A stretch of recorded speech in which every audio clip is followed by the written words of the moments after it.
incredibly natural. You have the mountains, you have the rivers, you have some very powerful water areas, you have some areas that are virtually impossible to get by, so we didn't need walls everywhere, but where we needed them, because it's been so successful that we've added nearly 300 miles, and that's currently under construction. This was our original wish, to get these areas done where there was such trouble. And now we have it. It's either in construction or pre-construction, an additional 300 miles. In every region that we've built the wall, illegal crossings and drug smuggling have plummeted, absolutely plummeted. In the Rio Grande Valley, crossings have dropped nearly 80%. In Yuma, Arizona, illegal entries have been slashed by 90%. Nationwide, ICE and Border Patrol have seized over 2 million pounds of fentanyl, heroin, meth, and other deadly narcotics, saving thousands and thousands of lives. We've arrested nearly 500,000 illegal aliens with criminal records, some with very serious criminal records of the type you don't want to know about, like murder. We removed nearly 20,000 gang members from the United States, including 4,500 members of MS-13, probably the worst gang of them all. Through the landmark reforms we've put into place, we have ended the immigration chaos and reestablished American sovereignty. Our most important reform was ending catch and release. Not easy to do. You're dealing with Congress, it's very, very difficult, which is the functional equivalent of open borders, but even worse. It's catch and release them. It means release into our country, not into another country. This policy was exploited by vicious criminal organizations who understood the laws better than our people understood them for years, to spread misery and suffering and drugs all across the hemisphere. Now, instead of catch and release, we have detain and remove. It's called detain and remove. Doesn't that sound better? One of the biggest loopholes we closed was asylum fraud. Under the old broken system, if you merely requested asylum, you were released into the country. The most ridiculous thing anyone's ever seen. And we were taking in some people that you didn't want to have in your country. We instituted a series of historic policy changes to shut down asylum fraud, and that's what we did. This includes the groundbreaking agreement with Mexico known as the Migrant Protection Protocols, or MPP. Under this agreement, if an illegal alien requests asylum, they have to wait in Mexico until their case is heard. They used to wait here, and when they were waiting, they would say bye-bye, and they'd disappear somewhere into our country and essentially would never find them again, would never see them again. This one measure alone ended a humanitarian crisis and saved countless lives, and especially, I have to say, lives from crime. I want to thank the great president of Mexico. He is a great gentleman, a friend of mine, and President Obrador. He is a man who really knows what's happening, and he loves his country, and he also loves the United States. But I want to thank for his friendship and his professional working relationship. We actually had 27,000 Mexican soldiers guarding our borders over the last 2 years. Nobody thought that was possible. And they made it very, very difficult, and that's why the numbers were able to plunge even during the construction of the wall. And by the way, one of the big elements of the wall that make it so successful is we can have far fewer people working now. They can be working on other things related to crime and drug prevention and a lot of other elements they're working on, because we save massive numbers of people. And included here, we have the most sophisticated camera systems and most sophisticated electronic systems anywhere in the world. We implemented 3 historic agreements with the Northern Triangle. That's Guatemala, Honduras, and El Salvador. Under these critical asylum cooperation agreements, the burden of illegal immigration is now shared all across the region. Now, when an illegal immigrant is arrested at our border, they can be sent to a neighboring country instead of into a U.S. community. Prior to my getting here, countries wouldn't accept them. They would say, no, no, no. I said, well, you got to take them. First month, I'll never forget. These gentlemen right here came to me. They said they won't take them back. They came. They may be murderers. They may be cartel heads. They may be some really vicious people. The countries didn't want them back. And I stopped all payments to those countries. I stopped everything going to those countries. And after it was stopped for about a month, you remember? After it was stopped for about a month, they called. They said, we'd love to have them back. And I never gave them as much money as they were getting, by the way, but they got some. It was amazing. And you people know better than anyone. They wouldn't take them back. We'd have planes flying over, loaded up with people that we didn't want here. And they'd say, don't ever even think about landing that plane. And they'd take them by boat and they'd take them by bus, and they wouldn't let them into their countries. And all of a sudden they say, welcome back. We love having you. So it was a great thing, and now they do take them back. And the relationship with those countries, the triangle, the relationship is a much better one than it was before. In addition to our agreements with Mexico, Guatemala, Honduras, and El Salvador, we have systematically reformed the regulatory code to return asylum to its original legal meaning and purpose, not a free ticket for entry. A recent comprehensive report by the Department of Homeland Security and Justice show how effective our reforms have been and how disastrous their removal would be. It would be a disaster for our country. I know they're thinking about removing them. I hope they don't do that. I hope they don't do that. It'll be an absolute travesty for our country. The report conclusively proves once and for all that aliens released at the border remain at large in the country and do not return home. They won't go home. And you rarely find them. It's very tough to find them. So we have aliens released in our country, many of whom are serious criminals. And we've stopped that. Don't ever start that process again. By contrast, under our policies, 98% of aliens that remain in DHS custody are removed. Simply put, if you enter the United States illegally, you are apprehended and immediately, safely removed from our country. Without this core principle, there is no border, there is no law, there is no order. My administration also instituted vital public health measures on the border in response to the China virus. Under Title 42 of the U.S. Code, illegal immigrants are being promptly removed to protect the health of border agents, other migrants and local communities, and the public at large. Removing these protections would invite a public health catastrophe of epic proportions, as you probably know, in Tijuana, various parts of Mexico. The COVID, it's got about 24 names. I can call it from COVID to China virus. I can call it the plague. I call it the China plague. A lot of different names. But we always call it the invisible enemy. But the invisible enemy has been very tough on Mexico. And we have areas along the border where we're in great shape because right there, because of that we're in great shape. But on the other side in Mexico, they're suffering greatly with the virus. It's been incredible what we've achieved. And we didn't do the wall because of COVID. We did the wall because of security and drugs and other things. But it turned out that in the middle of it all, along came this horrible plague. We inherited a dangerously lawless border. The people that work here are unbelievably brave. I've seen what they have to endure, what they have to go through. They're tough, they're strong, and they're great patriots, great Americans. We fixed it and we secured it. We empowered our wonderful ICE and Border Patrol to fulfill their oaths and sworn officers. They became sworn officers of the law, and they love their job. It's a tough job. It's a nasty job. They're not paid what they should be paid, to be honest, but we got you up. We got you up.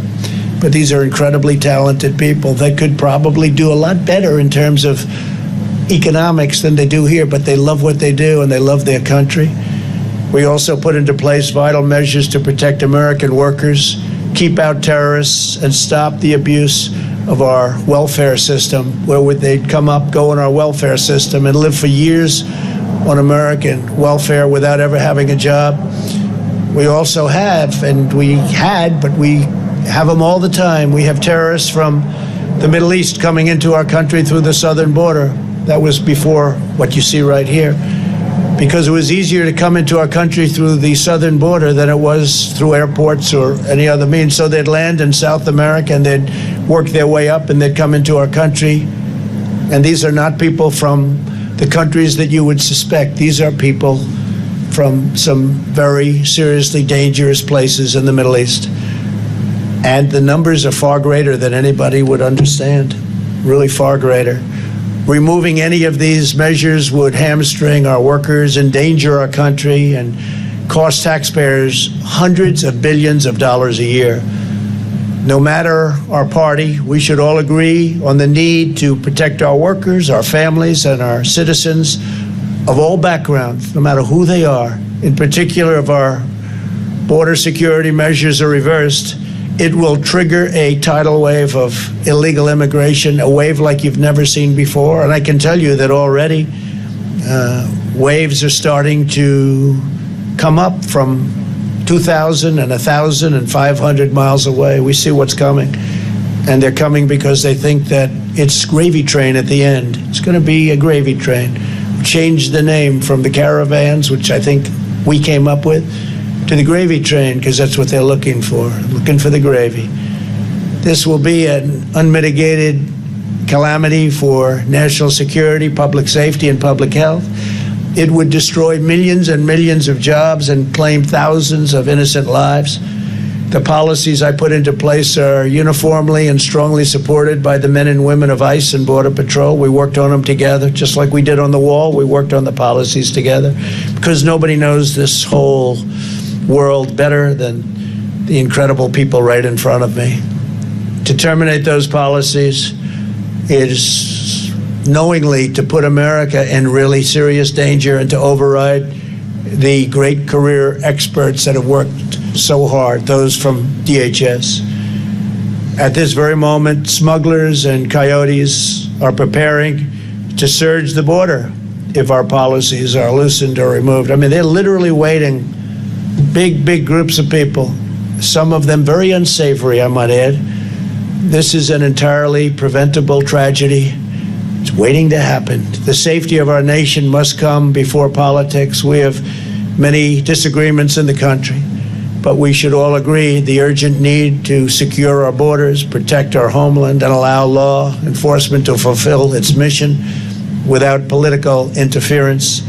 ICE and Border Patrol agents swore a sacred oath to uphold the law, and no political appointee should ever order them to violate that oath. These are real experts. They really get it.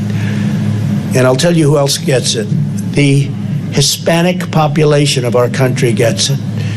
Because not only did I win Texas in historic numbers, but I won border towns, which are largely Hispanic. And people were amazed to see that. And the numbers, they say, were Governor of Texas called. Greg, great guy, great governor, called. He said, you had numbers that nobody's had since Reconstruction. Reconstruction means Civil War, and largely Hispanic. They understand it better than anybody, and they want law enforcement to help them live safe lives. The laws that Congress passed must be upheld. To the men and women of ICE, Customs, and Border Protection, and all across DHS, law enforcement in general, you have earned the everlasting gratitude of our nation. You have no idea how much our nation loves you and respects you. I don't think you do have an idea, but it's true. I only hope and pray that your voice will be heard, honored, heeded, and respected long into the future. God bless you, God bless law enforcement, and God bless America. Thank you very much. Thank you.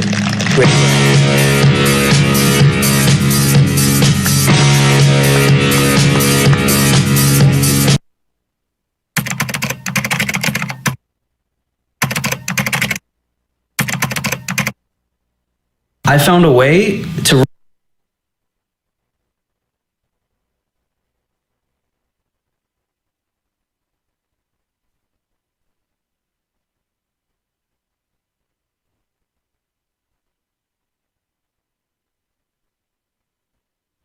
There we go. Now we got the mic on. There you go. President Trump was broadcasting in Alamo, Texas, at the border. Not in the Alamo in San Antonio, where the famous battle was fought, but giving an update on the wall, where we built it, how we, praising the border patrol agents, and laying out the case it was built like they wanted it and not however the bureaucrats wanted it and that sort of stuff. So we're continuing to monitor it. That's the motorcade going out from Alamo, Texas, across the border where you've seen the wall. And President Trump, he didn't take any questions or make any remarks going across the board on that. So we'll see how things shake out. If there's any more interesting stuff to say, a few people there. What was interesting is I didn't see a lot of Fox News or CBS or anybody, the dominant media, covering this or broadcasting it. It was kept pretty low key across the board. There's the president's cruise moving out. Didn't seem to be a lot of people there per se of that, but you do see the wall of that. We'll flip on number 4 there. That's a good picture of the wall that's built there in Alamo, Texas, where you're at. You're seeing with the American flags there in the bottom. You got to be pretty good to scale that one. You got to have a pretty tall ladder. I don't know how big it is, but it looks like 40, 50 feet up in the air. It's quite tall there in that. And keeps our not only our citizens safe but our border patrol agents safe, and keeps people from entering the country illegally, which most of us, I don't know that too many. I mean, I'm sure there's a few that would agree that or would contend that we should let people in illegally, but I think that's a very small percentage of the population. I think the vast majority of the population want to flip back on the camera, want to see us go to a lawful system where you enter the country illegally on that. So no part of being no real big announcements, no comments or questions from the press or anything on that.